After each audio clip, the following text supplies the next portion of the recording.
الحمد لله والصلاة والسلام على رسول الله وعلى آله وأصحابه ومن والاه ومن اتبع سنته إلى يوم الدين أجمعين. أما بعد فأعوذ بالله من الشيطان الرجيم. بسم الله الرحمن الرحيم.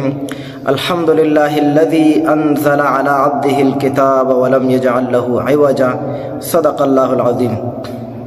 عزتمندو د دجال په باره کې د دجال د فتنې په باره کې موږ درسونه شروع کړیو، نو نن به دې باره کې خبره کوو.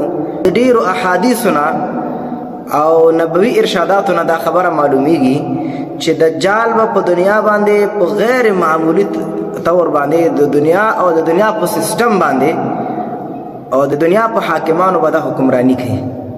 د ګڼو احادیثونه دا خبره معلومیږي. اوله خبره په دې کې دا د عزتمندو چې دجال به په 40 ورځو کې دننه په ټوله دنیا باندې د ګرځي، هر ملک ته، هر وطن ته، هر ولایت ته، هر ولسوالي ته، هر مکتب ته، هر پوهنتون ته، هر کوڅې ته دا به ځان رسوي. نو حدیث پاک کې راځي، رسول الله صلی الله علیه وسلم فرمایي چې کله نبی علیه السلام د دجال د فتنې ذکر کولو، نو صحابه کرامو پوښتنه وکړه چې وما اسراعه یا رسول الله، د دجال د فتنې د دجال دا تیزواله دا په دنیا کې څومره به دا زر ګرځي په دې 40 ورځو کې. نبی علیه السلام فرمایل کل غیث استدبرته الريح، لکه دا وریځ چې د وریځ پسې ورپسې باد لګېدلی یو، دا وریځ په تیزه په دنیا باندې روانوي. دا دجال به په همدومره سرعت کې په ټوله دنیا باندې ګرځي. مطلب دا دی داسې تیارې چې هغوی په ډېر سرعت سره ګرځي، په هغې کې به دی وي او په ټوله دنیا کې د دنیا په ملکونو به دی ګرځي، ټوله دنیا به دجال تسخیروي. او بیا په یو بل حدیث کې چې علي رضی الله تعالی عنہ کله خطبه ویله، کنز العمال والا مصنف رحمت الله علیه دا حدیث راغسته.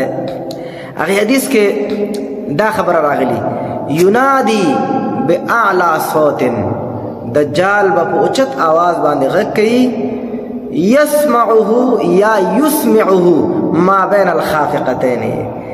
یسمعه معنا اوري به، یسمعه دا معنا دجال به اوري خلکو ته خپل آواز، ما بین الخافقتین چې د اسمان یعنی د خلا او د فضا کنجو کنارې ته، معنا د ټول د ځمکې د کرې هر کنجو کنار ته به دجال خپل آواز رسوي.